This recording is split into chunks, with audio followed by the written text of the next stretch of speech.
Thank you, Steve.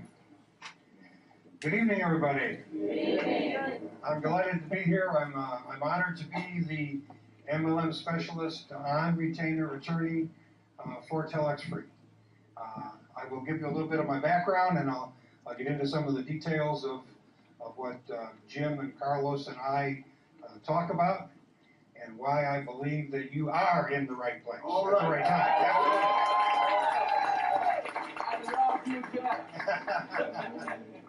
I became a lawyer in 1970.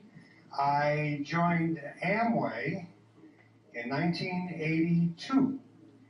And from 1982 to 1991, I ran the Amway legal division. I was called the director of legal for the Amway Corporation. It was an incredible 9-year run. Everything good and everything bad that could happen to direct selling seemed to happen on my watch. I mean, they had the Canada problem. They had Mike Wallace show up with the film crew. They had 2020. They had some issues. They had some issues. When I joined Amway, I took over a department that had 27 people in it, and it included 7 lawyers. When I left 9 years later, the department had grown to 42 people, and it had 13 lawyers, and all but 4 of those people in that department I had hired. The vice president and general counsel of Amway today is a man named Mike Moore, M-O-H-R, good friend of mine. I hired him into Amway. I feel very fondly about that company. I feel very fondly about Rich DeVos and Jay Van Andel, who did so much for this particular industry. I was honored to be able to work with them on almost a daily basis and get to know them personally. What happened 3 years before I got there totally and completely changed this industry for the better, and I'd like to tell you just a little bit about that. I sometimes give credit for that, and I don't deserve credit. I joined Amway in '82. In 1979, before I joined Amway, they had a lawsuit with the Federal Trade Commission.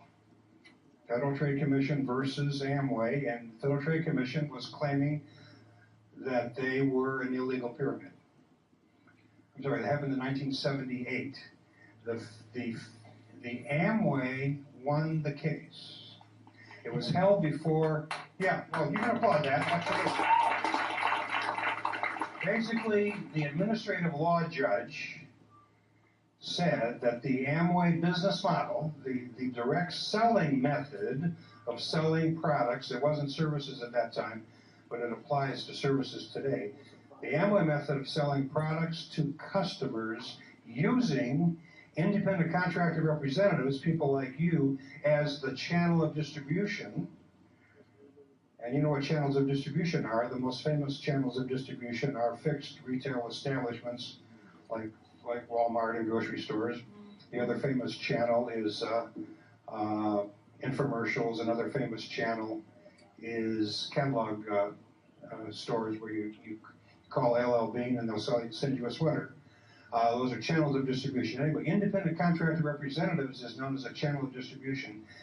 But the real kicker was that in the way that they pay and give incentives to independent contractor representatives, that channel of distribution, in the way that they compensate them, they had something called multi-level, meaning that independent contractor representatives, people like you, were given 2 ways to make money.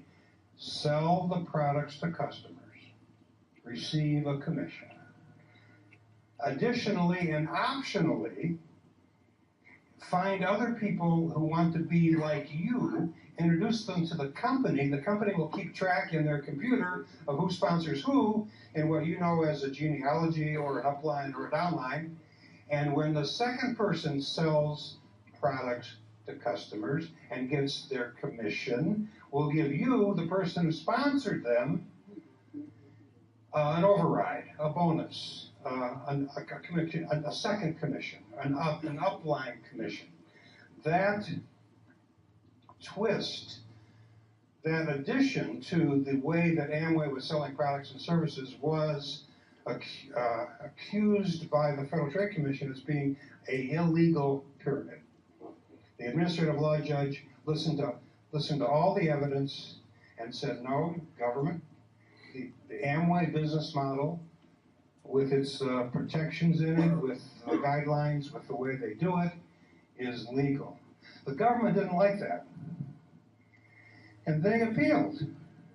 The government filed an appeal. Now, in this particular case, which was an administrative law judge case inside the Federal Trade Commission, the appeal court were the 5 federal trade commissioners at that time appointed by the President of the United States. And they were sitting as a 5-judge appeal panel. So in 1978, the decision came down, and in May of 1979, the 1978 opinion runs 100 pages. 1979, the appeal ran 20 more pages, the appeal decision. 5 unanimous administrative law judges, 5 unanimous Federal Trade Commissioners affirmed the administrative law judge's decision and said this business model is legal. Yeah. You can applaud that. Absolutely.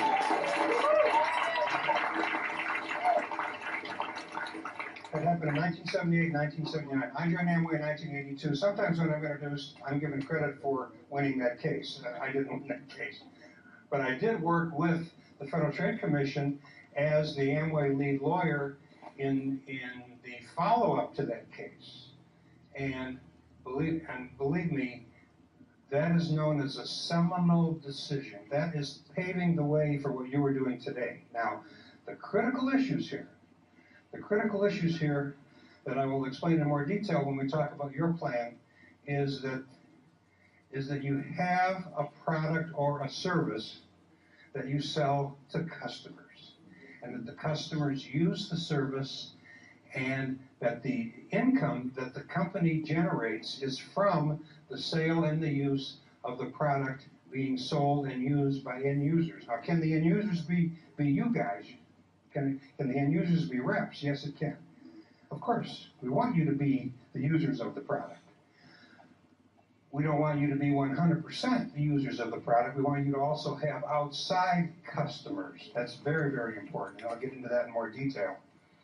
But after I left Amway in 1991, I had a very brief period as the vice president and general counsel of Fuller Brush.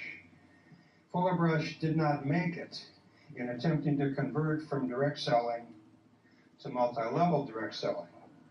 And when that job wasn't going to work out, I ended up returning from Colorado back to Michigan and opening up a private law practice. Since 1992, I have practiced law exclusively in the area of multi-level direct selling law. That is all that I do. I now have a partner that his name is Richard Wack, W-A-A-K. I'll tell you a little bit about him because he may also speak to you at a later event because we back each other up when we have travel conflicts. He happened to be on my staff when I got to Amway. That's how long ago I've known him and how long I've been associated with him. When he left Amway, he for 10 years, was general counsel at a company called NSA, the water filter company that got into some trouble with too many water filters being sold to too many people in too many packages. His name is on the settlement documents with 14 attorney generals in getting NSA out of trouble with state attorney generals and helping NSA convert to Juice Plus, an incredibly successful line of nutrition products that have the fruits and vegetables in a capsule. They have 9 customers for every representative, and they are doing incredibly well. And they, as of about 4 or 5 years ago, have even taken water filters off of the website. The water filters are no longer a part of their line. Thank you.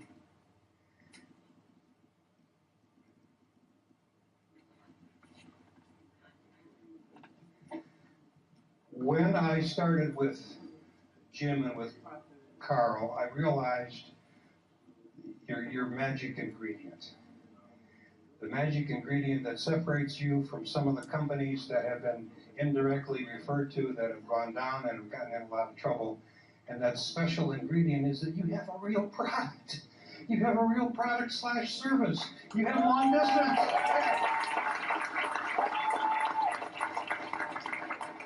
And the last person that spoke said something about customers. Customers makes you so legal that it is incredible. And here's my special request to you, to keep this in mind. Every time you take that wonderful long-distance service and get it activated by selling it or placing it with a friend or a neighbor, and help them make their first phone call, you're helping the company become even more legal. Yeah.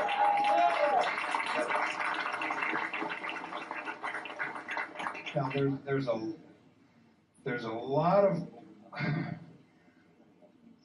of regulatory activity out in the United States and out in the world, and I wanted to tell you that most of the activity that I have personally been involved in, and I'm going back to my days when I started out at Amway, all the way up to today, I would say 98, 99% of the regulatory activity that I have personally been involved in, and I have sat across the desk from an assistant attorney general in at least 20 states on behalf of clients trying to negotiate issues and problems. But 98% have dealt more with independent contractor conduct than it has dealt with plan design. Okay, I'll talk a little bit more about it.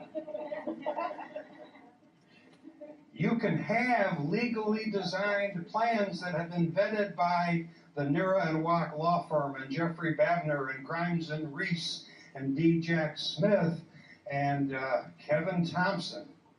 You can have all 5 of them bless the plan, and you can still get in trouble. Because what is said in the field, what is done in the field, even with a legal plan, bears more weight in the eyes of many regulators than the design.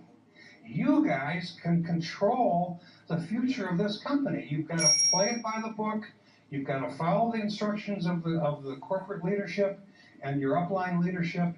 You've got to say the right things, do the right things, and most importantly, keep the focus on customer activity. Customer activity.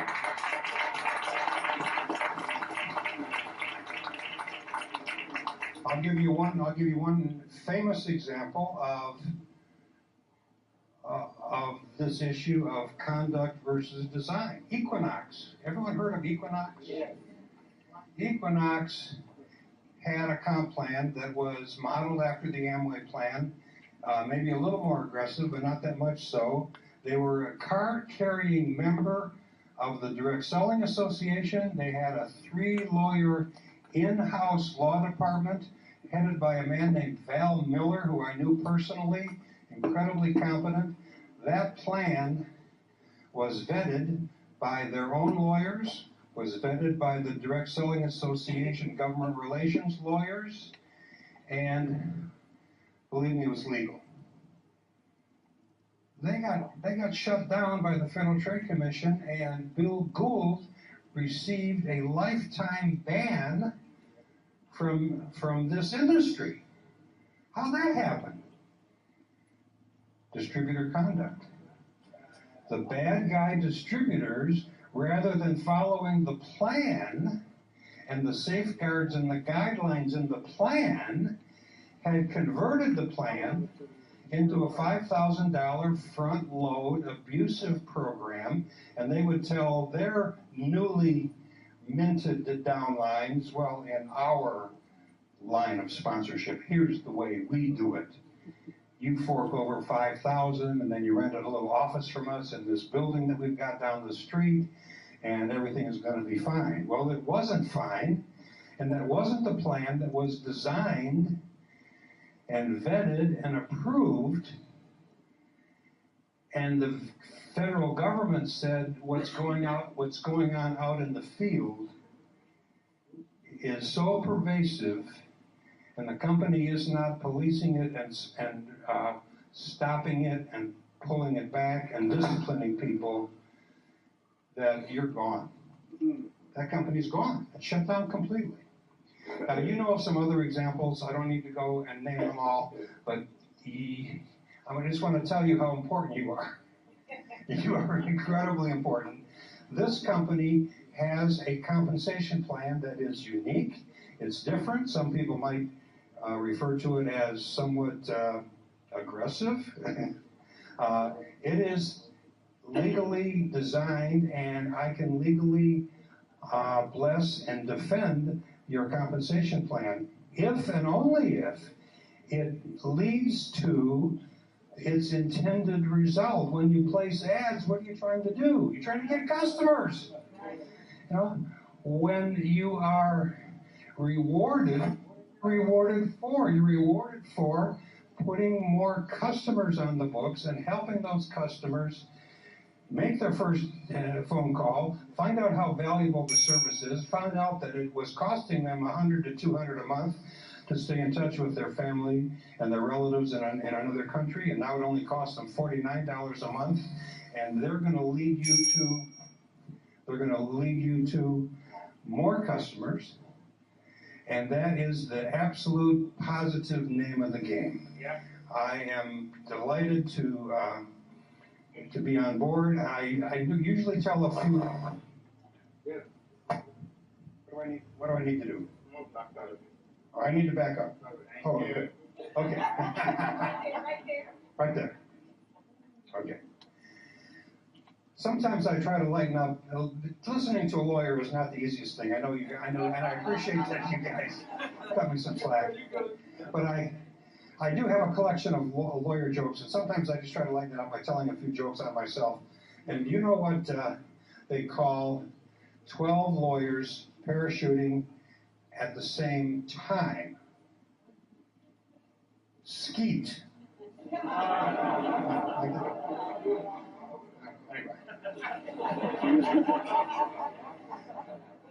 I became a lawyer because I couldn't make it as a stand-up comedian.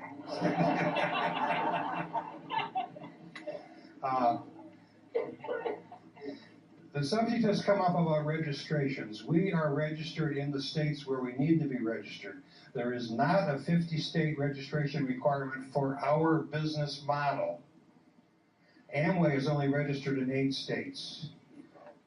The states where they have warehouses, and they have what's called nexus. There are a few states that, because you offer the citizens of their state an income opportunity with multi-level compensation associated with it, a registration is required. I have filed those registrations for this company. We are registered wherever we have to be registered. Yeah.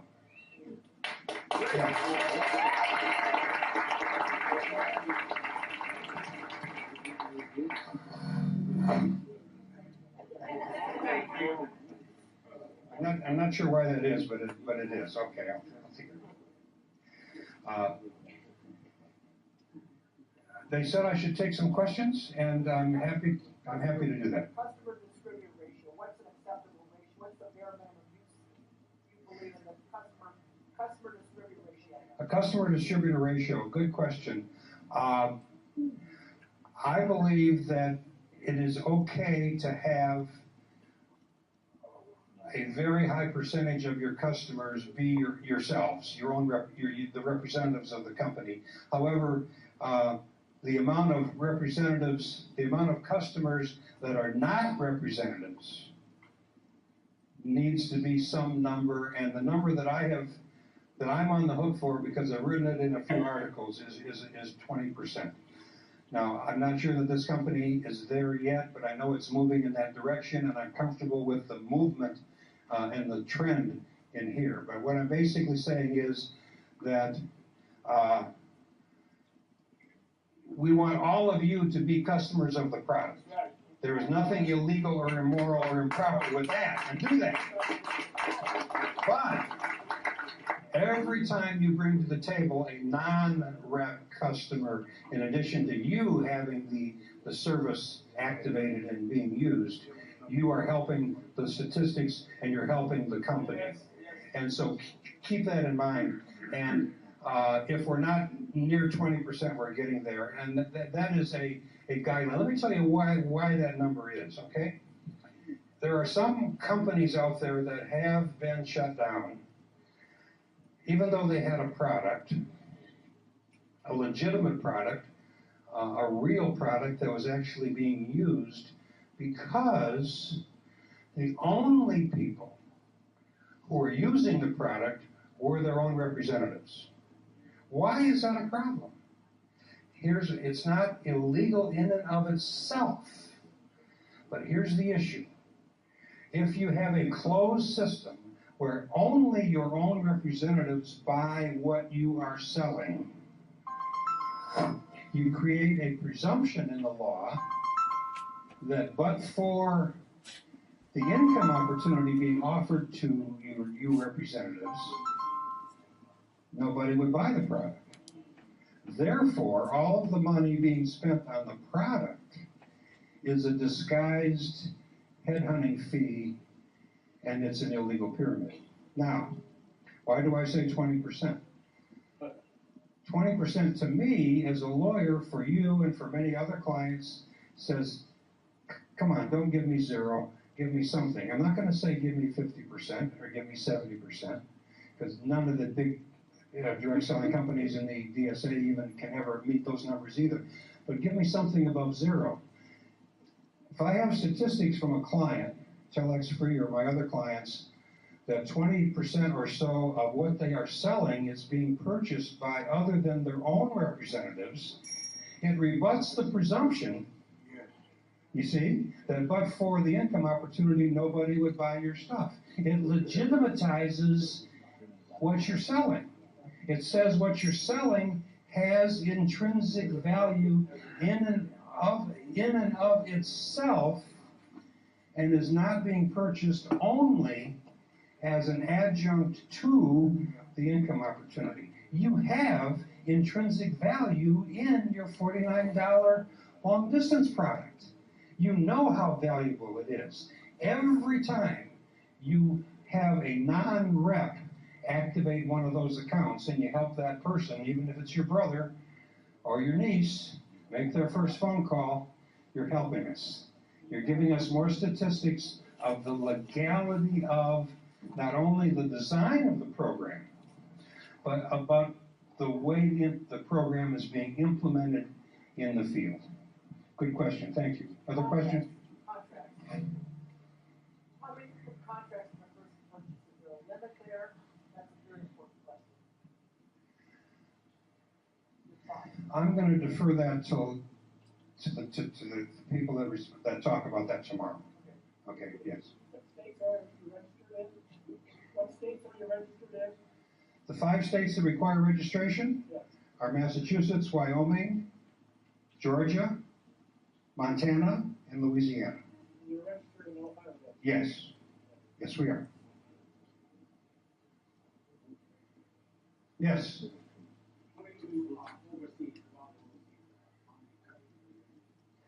I'm hearing the word overseas, and I'm not hearing the rest of the question. I'm sorry. How many countries? Okay, I am the MLM specialist attorney for TelexFREE in the United States only. So I've got to duck the question. And I'll let the experts tomorrow deal with outside the United States activity. And we had a very popular one of you in Russia put my picture up on his website, and I politely asked him to take it down, and he did. I should not be used as a marketing tool, and I cannot be referenced overseas because I do not advise the company on their overseas operations. I only am a U.S. attorney helping TelexFREE in the United States. Yes? One more question here. Okay, I got one here, and then I'll come back to you.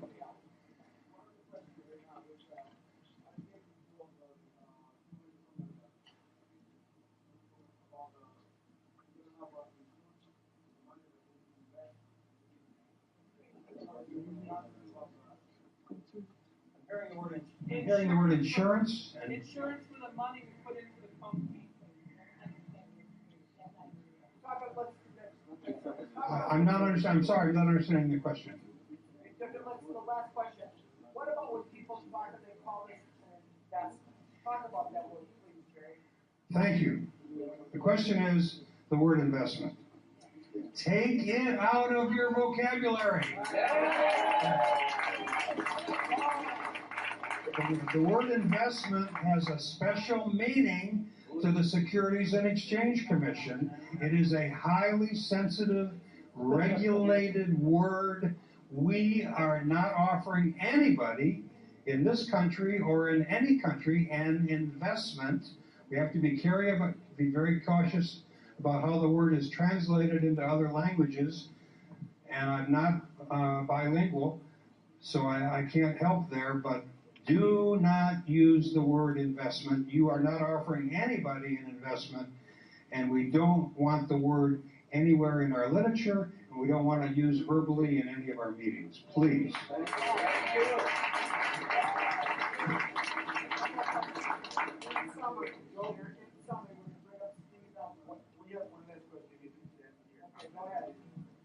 Gracias. Yo vengo de Colombia. I come from Colombia. Soy abogado. I'm an attorney. Tengo unas buenas noticias para todas las familias de TelexFREE.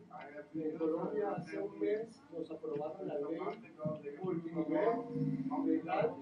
Vamos a estar cobijados. Y somos el único país en Sudamérica que tenemos esta ley. La ley de Colombia, esta nueva ley, dice de que la compañía tiene que abrir una oficina y reunir todos los requisitos legales. A diferencia de lo que pasó en Brasil, que se están pagando impuestos, la compañía es legal, pero no tiene el requerimiento de la ley que la proteja, porque al igual que en Estados Unidos, cada estado tiene una ley diferente. A diferencia de Brasil, Colombia tiene una ley general. La pregunta sería, la ley dice que tenemos en Colombia 2 meses para registrar la compañía de una manera directa. ¿Qué pasaría si no se cumple la ley y no se hace? The Colombian law requires that the United States company be registered in the United States. Todas las compañías con esta nueva ley tienen que registrarse. Pues si no lo hacen, nos considerarían una pirámide ilegal. La pregunta sería, Okay, I understand. I know I don't want to take up too much time. The lawyers advising the company about obeying the laws in Colombia would need to understand that in the United States, there is no registration process nationally for a direct selling company.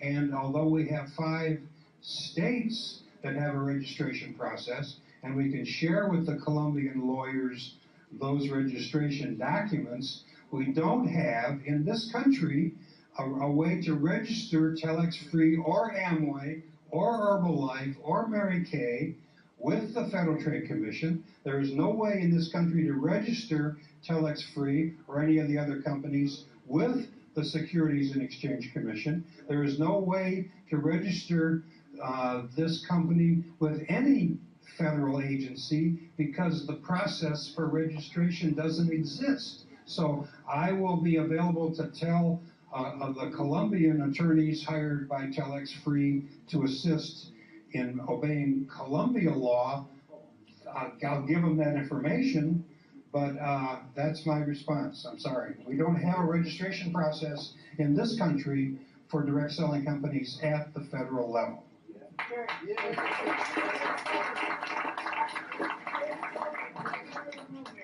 summary, based upon your legal opinion, you indeed feel that TelexFREE, we are on solid ground from a legal standpoint here in the United States. I would not be here unless I also felt very strongly, just as you said, that you were on very solid legal ground in the design phase of this plan, and from what I've heard from Jim and from Carlos in the implementation phase, and Jim and Carlos have promised me that they're going to follow my guidance and immediately stress with all of you the incredible importance of customers.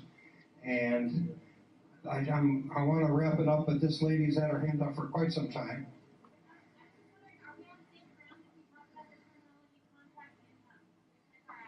Are we on solid ground to talk about the terminology contract? Contract income, which is a lexicon that is used here in TelexFREE when people talk about the income and call it contract income. Okay. The word contract implies your independent contractor contract with the company, and it incorporates your compensation plan. I'm not uncomfortable with that language. I am going to take as an assignment to come up with an income disclosure document if I can get the data. If we can come up with an acceptable income disclosure document, it would then allow you to say a little bit more about your individual income. That is a future project that I will accept. And if I can close on one lawyer joke. Sure. Now this one, okay. You might cut me a little bit of slack on this one, but the attorney, the accountant, and the engineer would kill a case of Budweiser on their patio every Saturday afternoon. And the accountant said, "I've got the smartest dog in the neighborhood." And the attorney and the engineer said, "No, you don't." "Yes, I do." "No, you don't." And the accountant grabbed a package of Oreo cookies, counted out 16 Oreo cookies and put them on the table. And the accountant said, "Here, Ledger, here, Ledger." And the dog bounced into the backyard, and he pointed to the cookies, and he said, "Ledger, balance the books." And she looked at the cookies, and she sniffed the cookies, and with her nose, this is a dog, pushed 8 to one side and 8 to the other side and barked. And the engineer said, "Give me a break. My dog is smarter than that." And the engineer mixed up the cookies and said, "Here's slide rule, here's slide rule." The engineer's dog bounds into the backyard. And the engineer pointed to the table and said, "I want the square root of the cookies." And she put her nose down on the table, and she pushed 4 off to one corner and barked. And the engineer said, "Now there's a smart dog." And the lawyer said, "Give me a break." And the lawyer mixed up the cookies, and he said, "Here, God, here loophole, here loophole."